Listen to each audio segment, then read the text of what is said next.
remember my 8th grade teacher, Nashlie, Miss Portia Powell, she told me about an engineering camp, and I didn't know what engineering was at the time, and so she recommended that I go to that camp in the 8th grade, the summer after my 8th grade year.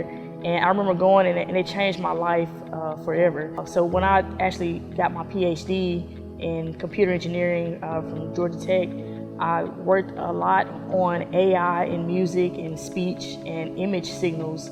And if you look at some of the things that I wrote about in my thesis and dissertation, those things are still active and have come to fruition today.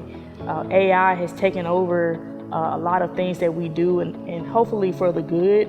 But I also focus on my day job and how we do AI more responsibly. And we've seen a lot of great impact and changes because of the work that we've done and the evangelism and the advocacy work across our communities.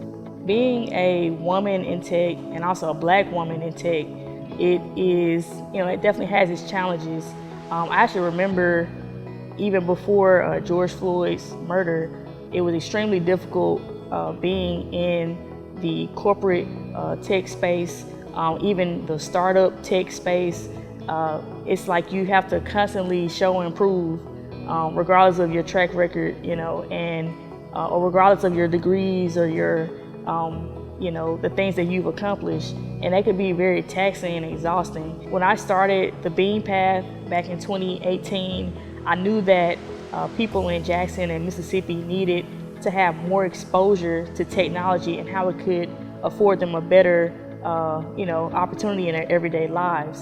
And I wanted to make sure that, we weren't falling behind in our communities when it came to technology. I remember trying to get a bigger space for the Beam Path and what we were doing in Mississippi. And somehow I got convinced to buy 21 acres of land and 8 buildings in Jackson, Mississippi, even though I just really wanted this one building. But you know how it is when your dreams are like this, but God says, no, I want your dreams to be bigger than that.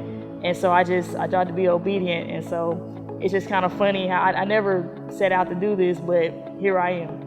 I also am very motivated by what we're doing with our real estate development in Jackson, because we so desperately need more environmentally sustainable options and technology to help resolve things like the water crisis and solar energy and clean energy. And this is something that I'm excited that we're being a model for the rest of the country. I love it when the youth that we've worked with, that we've touched since we first started out mentoring young people, I love it when they come back and say, hey, thank you for that scholarship you gave us.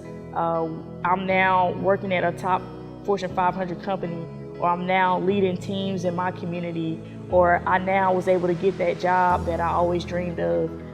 And it makes me feel a little old, because I'm like, wow, that was that long ago. But I also am extremely proud, because that's what we do. We sow seeds and hope that those seeds will grow and bear other seeds that will continue this cycle.